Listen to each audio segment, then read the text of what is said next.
زمونږ استاد علماء د روژې د فرضیت ډیر حکمتونه ذکر کړي دي. اساسی حکمت د روژې چې دا کوم یو آیت ستاسو حضور کې ما ولوست په دې آیت مبارک کې ذکر دی. رب کریم فرمای د ایمان والو په تاسو باندې روژه فرض کړی شوی لکه څنګه چې مخکې کسانو باندې روژه فرض کړی شوی وه د څه دپاره لعلکم تتقون. لعلکم تتقون دې دپاره چې تاسو تقوادار شئ ځانونه بچ کړئ د الله تعالی د عذاب نه. د آیت مبارک د دغې جملې نه لعلکم تتقون مفسرین کلام یو فایده راخلي او هغه فایده دا ده وی په روژه کې ډیر حکمتونه دي و اساسی و بنیادی حکمت او فایده د روژې چې ده هغه تحقیق التقوا بعبودیت الله عز وجل. روژه رب کریم دې دپاره فرض کړي چې په یو بنده کې تقوا راشي انسان نه متقی جوړ شي.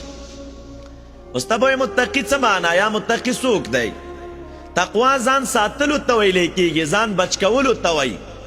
متقی انسان دې ته ویلی کیږي چې کوم یو انسان د الله تعالی د مخالفت نه ځان بچ کوي دې انسان ته متقی وایي.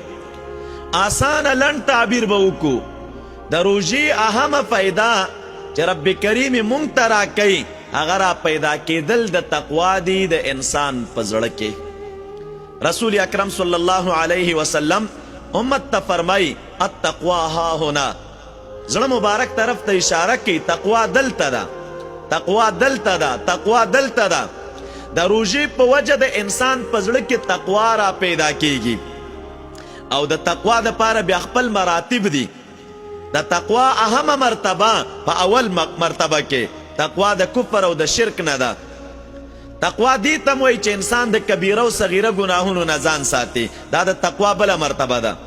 تقوا دې ته ویلی کېږي چې انسان د شبهاتو نه ځان ساتي. یو کار دی شبه ده پکې، دا به روا وي که ناروا، دا کار به یې وکم که ونه کم، داسې قطعیت دی او طرف ته د هغې په رواوالي او نارواوالي نه وي. نو یو څوک دې نه هم ځان ساتي دې ته هم تقوا ویلی کېږي. دا درې لوی مرتبې د تقوا دي.